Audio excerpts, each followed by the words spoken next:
c'est un enfant qui a des difficultés d'apprentissage, c'est un enfant qui peut avoir des comportements inadaptés, n'est-ce pas, qui font à ce que socialement, il n'est pas accepté du tout. C'est un enfant qui, pour apprendre le moindre comportement, la moindre compétence, nécessite une énergie, une dépôt d'énergie incroyable. Mais on veut qu'un autre enfant aille à l'école, qu'il soit scolarisé parce qu'il peut apprendre. Même si c'est lentement, il peut apprendre. Il peut accumuler des compétences au fil des années. Mais comment s'y prendre? Première des choses, il faut qu'on sache à qui on a affaire. C'est-à-dire qu'on doit pouvoir établir le profil de l'enfant, parce que ce profil va nous permettre de savoir exactement quelle est l'orientation que prendra son éducation. Je préfère dire ça comme ça.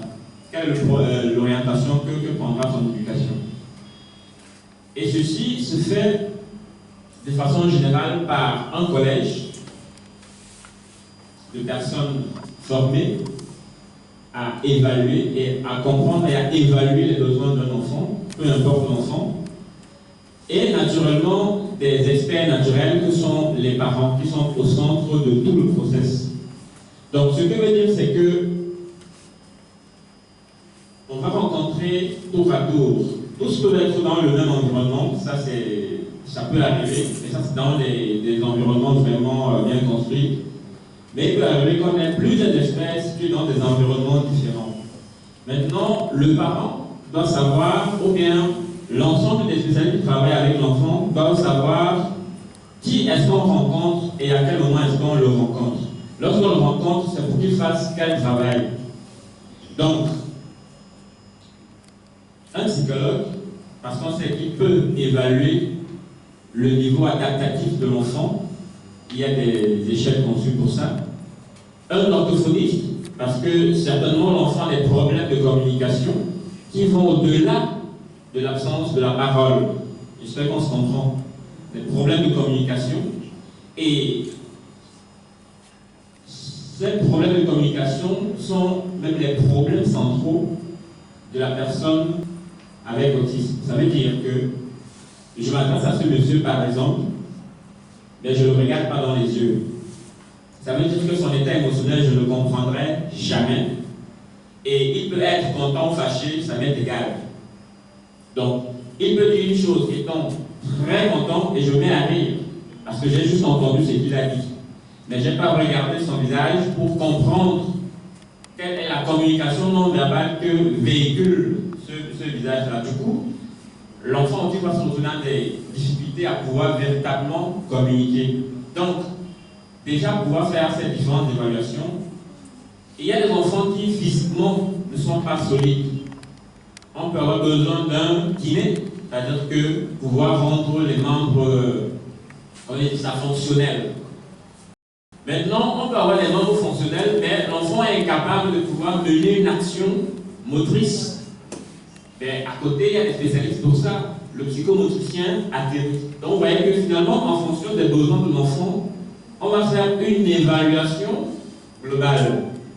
Lorsqu'on a les résultats de cette évaluation globale, maintenant, il faut orienter l'enfant. Et il y a 4 possibilités. En fait, en ce qui me concerne, c'est est-ce que l'enfant va dans un centre spécialisé, comme chez Guy Martial, d'un centre spécialisé. Mais là, on trouve des enfants avec plusieurs profils, parce que ce n'est pas que des enfants autistes, c'est des enfants à besoins spécifiques de façon générale. Ou alors, on envoie l'enfant dans une école classique, dans une école ordinaire, sachant que dans cette école ordinaire, on pratique de l'éducation spécialisée dans sa classe. C'est un peu une forme d'intégration assistée. En fait, que dans la salle de classe, avec des enfants normaux, on met l'enfant à besoins spécifiques avec une personne formée à l'éducation spécialisée qui va accompagner l'enfant progressivement. Ou alors, on se dit, tous les enfants peuvent avoir droit aux mêmes matériaux, mais seulement pour certains, il va falloir être un peu plus précis dans la façon de leur donner ce matériau-là. Du coup, on le met dans une classe ordinaire, sachant que l'enseignant, lui, aura la capacité de pouvoir l'accompagner en temps voulu. Ou alors, on se décide de prendre à la maison, dans une forme d'éducation à domicile, un spécialiste qui accompagne l'enfant à domicile et qui se charge de mettre autour de lui tout ce qu'il faut pour qu'il progresse. Voilà, au moins 4 choses qui peuvent être faites pour accompagner un enfant. Mais le choix ne se fait pas simplement parce que le parent veut. Tout dépend des possibilités de l'enfant. Nous savons tous que tous ces enfants ont des possibilités incroyables. Et aussi des limites qu'il faut pouvoir noter. Donc, un enfant qui est gravement atteint, avec des troubles associés, du genre troubles médicaux, épilepsie et autres, ou avec une déficience intellectuelle énorme, ne va pas facilement s'intégrer dans un environnement d'école classique, d'école ordinaire. Alors, l'orientation la plus aisée pour lui en ce moment serait qu'il aille dans un centre spécialisé afin que son niveau puisse être relevé. Et après, on pourra l'intégrer facilement dans un environnement ordinaire, dans un environnement classique. Ça, c'est des raisonnements qu'il faut avoir. On ne dit pas ça comme ça pour dire. Ça part d'une évaluation. Après, on se dit, bon, ok, on a un enfant qui est agressif, par exemple. Il suffit que vous êtes mal positionné devant lui et vous filez un coup de pied. J'ai remarqué ça pendant les projets. Un enfant, lorsqu'il est frustré, peu importe qui est à côté de lui, il reçoit un coup de pied. Comment est-ce qu'on peut intégrer un enfant pareil dans un environnement classique avec d'autres enfants? Quel est le bénéfice pour lui, d'abord? Et quel est le bénéfice pour les autres enfants? Parce qu'il ne faut pas juste regarder l'enfant à besoin spécifique, il faut se tenir compte des autres enfants. Parce que l'enfant, c'est un enfant. Il ne va pas comprendre que l'autre a des difficultés et qu'on peut le comprendre. Donc, ça demande aussi l'éducation pour ces enfants-là. Mais on peut bien prendre en charge cet enfant dans un environnement spécifique. Et lorsqu'on est sûr qu'on a réduit au maximum les troubles de comportement, on peut l'inclure dans un environnement ordinaire, classique. Maintenant, pour les parents qui ont des moyens, parce que ça demande aussi des moyens énormes, peuvent prendre les enfants dans une éducation à domicile, c'est possible. Ça veut dire qu'on conçoit son programme et on le suit à domicile. C'est possible. Imaginez un enfant, par exemple, ou bien un adulte, qui est dans un centre où, même dans un centre spécialisé, quand il arrive, on sait qu'il est là. Parce que soit vous faites une crise énorme et vous arrêtez le travail dans le centre pendant au moins 30 minutes, 40 minutes, 1 heure, juste pour lui. Et après, le reste de la journée est foutu parce que vous ne savez même plus où commencer. Donc, il vous empêche d'avancer et lui-même n'avance pas. Donc, vous n'avancez pas avec d'autres enfants et lui n'avance pas. Dans ce cas, on peut le prendre à domicile et le suivre de façon individuelle et intense. C'est possible. J'en ai fait l'expérience. Donc, voilà au moins les 4 choses qui peuvent être faites. Maintenant, comme on disait plus haut, le plus important, c'est que l'enfant puisse bénéficier de l'accompagnement qui est fait. Et c'est pour ça qu'on parle de l'adaptation en milieu scolaire. Et la dame a bien fait de souligner certains éléments qui sont nécessaires. Parce que si l'environnement n'est pas conçu pour accueillir des enfants à besoins spécifiques, naturellement la qualité de vie va être médiocre. Parce qu'il y a plus d'éléments qui vont le perturber que d'éléments qui vont l'aider à s'apaiser, à se calmer et à travailler. Ça, c'est fondamental. Le cadre, l'environnement dans lequel on fonctionne. Si on est dans une petite salle qui n'est pas suffisamment aérée, où il fait chaud, voilà. Donc l'enfant ne pourra pas exprimer son malaise, bien ses malaises, va les exprimer avec les moyens qui sont à sa disposition. Donc, l'enfant plus proche de lui va arracher les cheveux, par exemple, ou bien lui va choisir d'arracher ses propres cheveux. Donc, il y a ces éléments qu'il faut prendre en compte. Maintenant, les parents qui pensent que, bon, j'ai envoyé mon enfant au centre, c'est au centre de s'en occuper. C'est une erreur fatale. Parce que peu importe la volonté de la directrice de Guy Martial, peu importe la volonté de la psychomotricienne, peu importe la volonté de l'éducateur spécialisé, des spécialistes, tant que le parent n'est pas au centre du travail, il y aura toujours des choses à redire. Donc, c'est un élément central, c'est un élément important. Il ne faut pas aller confier les enfants au centre comme un pot de fleurs et dire bon, le centre en occupe, le centre le ramène. Qu'est-ce que vous faites, qu'est-ce que vous apportez de façon concrète pour que le travail puisse être fait? Et ça a été démontré, même scientifiquement, que les parents qui sont impliqués dans la prise en charge de leurs enfants, les résultats sont favorables, contrairement aux enfants dont les parents ne sont pas impliqués. Donc, c'est juste pour dire que c'est un deuxième élément qui est important. Et Guy Martial, lui, il a parlé du cadre familial de façon générale. Donc, quand on parle de parents, c'est pas que le père ou la mère. C'est l'environnement dans lequel l'enfant évolue. Donc, si moi je pense que mon petit frère ou bien mon grand frère est en situation de handicap parce que mon oncle qui est au village ne nous aide pas, vous voyez, je vais me comporter envers lui comme quelqu'un qui a été maltraité par des gens qui ne nous aiment pas. Ça veut dire que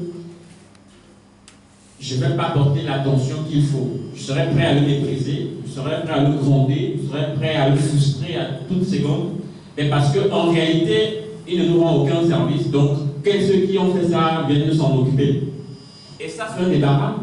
Du coup, si les frères et sœurs, les hommes, tous pensent comme ça, qu'est-ce qu'ils peuvent apporter de façon concrète à cet enfant? Rien. Sinon, le surhandicaper, le noyer davantage, et le temps passe. Bien, maintenant, revenons à d'autres éléments concernant l'adaptation en milieu scolaire. Donc, on a parlé de la structuration du cadre et tout, mais aussi il faut savoir structurer le temps, que l'enfant sache exactement ce qu'il a à faire. Parce que si la communication n'est pas bonne, c'est sûr que vous aurez toujours des problèmes avec lui. Et vous allez croire qu'il est idiot, il vous veut ceci, vous veut cela, et pourtant en réalité, c'est vous qui êtes incapable de lui faire comprendre ce qu'il doit faire à temps vous. Donc, il faut structurer aussi le temps et les activités. À 10 heures, je dois faire ceci, à 11 heures, je dois faire cela, ainsi de suite, ainsi de suite. Ça fait que lui se prépare pour affronter l'avenir de façon plus sereine. C'est beaucoup plus calme comme ça. Maintenant, il faut être capable de motiver l'enfant. Tout le monde est capable d'apprendre. Tout le monde est capable d'apprendre. Seulement, il faut avoir les bons réflexes. C'est-à-dire que qu'il trouve un intérêt à faire ce que vous lui demandez de faire. Qu'il ne fasse pas simplement parce que vous voulez qu'il le fasse. Donc, si vous voulez qu'il fasse quelque chose, en quoi est-ce que c'est bénéfique pour lui? Donc, ça va pas être facile. Quelqu'un qui n'aime pas faire des efforts, vous lui demandez de faire des efforts. Bon, il fait ses efforts, qu'est-ce qu'il gagne? Première question. Quelqu'un qui n'aime pas faire les efforts, vous lui demandez de faire des efforts. Ces efforts, il est fait pour qui? Donc, il faut être capable de l'amener à faire des efforts et des efforts qui sont mesurables, qui sont quantifiables en fonction de ses possibilités actuelles. Il a des possibilités, certes, mais quelles sont ses possibilités actuelles? On s'appuie sur ça pour évoluer. C'est un peu ça le principe de l'éducation spéciale. On parle des choses qui existent déjà et progressivement on installe d'autres choses dessus. Voilà. Donc, quel autre élément on peut ajouter? Elle a parlé de l'équipe éducative. Vraiment, c'est quelque chose d'important. Parce que si vous avez des éducateurs et des éducatrices qui ne mettent pas la personne au centre de leurs activités, on est voué à l'échec. Ça veut dire que je dois éviter de juger l'enfant, même s'il échoue. Parce que c'est en faisant, et en faisant, et en faisant, et en faisant, et en faisant, et en faisant, et en faisant, qu'il réussira.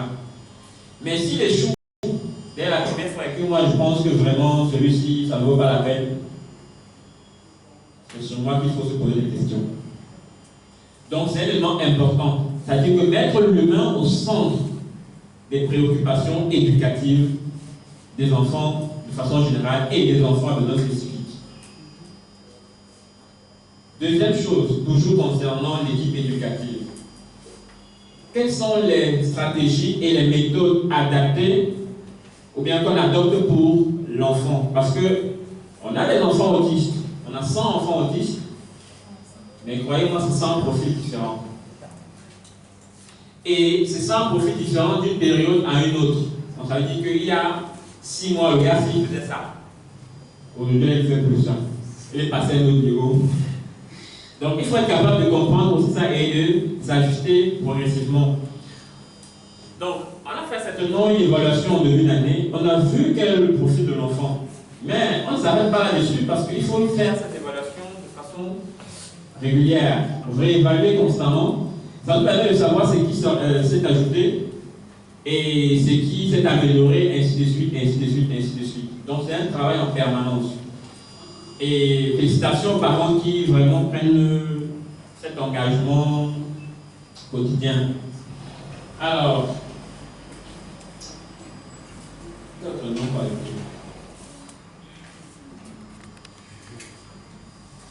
ok, donc la planification des activités avec l'enfant. Ça veut dire qu'on a fait son bilan.